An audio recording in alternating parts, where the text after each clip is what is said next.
5분 메시지. 오늘 말씀의 문막평화교회 김재호 목사입니다.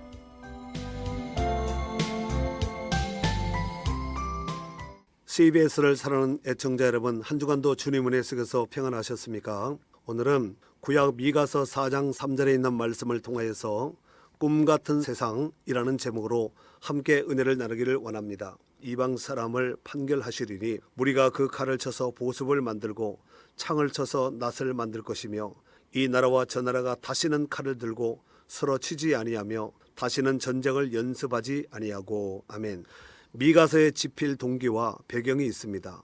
일찍이 미가 선지자가 활동하던 시기인 BC 735년경 아수르는 티글랏 빌레셋 3세가 왕이 되면서 본격적인 남진 정책을 펴기 시작하였으며 남과 북의 이스라엘은 아수르의 위협으로 인하여 크게 불안에 떨었습니다.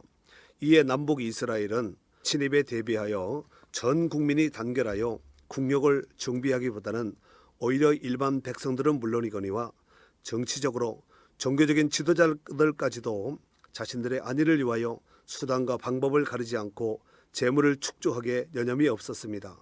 더욱이 부유층과 권력자들은 한편으로는 아수르에게로 다른 한편으로는 애굽에게 빌붙어서 아부하며 그들의 이방 풍속을 따라서 우상 숭배를 주장하는 등으로 남북의 두 왕국은 국도로 타락하고 말았습니다. 이러한 상황을 파악하였던 아수르의 티글랏 빌레셋 3세는 더욱 강력하게 남진 정책을 펼치게 되었습니다. 그러한 때에 미가 선지자는 이러한 일련의 모든 일들이 하나님 말씀에 불순종하고 우상 숭배한 그들에게 임한 하나님의 징계요 심판임을 감지하였습니다. 이에 미가는 백성들에게 심판으로 인한 충격을 최소화하고자 했습니다. 그래서 당시 백성들에게 메시지를 전하면서 비록 지금은 불순종과 우상 숭배로 나라는 망하고 포로로 끌려간다 할지라도 너희가 그곳에서 회개하고 돌이키면 하나님께서는 다윗과 맺은 옛 언약을 기억하셔서 다시 돌아오게 할 것이라는 소망의 메시지를 전하게 되었습니다. 정리하면 미가는 하나님의 심판을 선포하면서도 회복을 선포하였습니다. 그래서 미가서의 큰 주제는 바로 하나님의 심판과 구원입니다. 오늘 본문의 미가 선지자의 메시지는 두 가지로 해석할 수가 있습니다.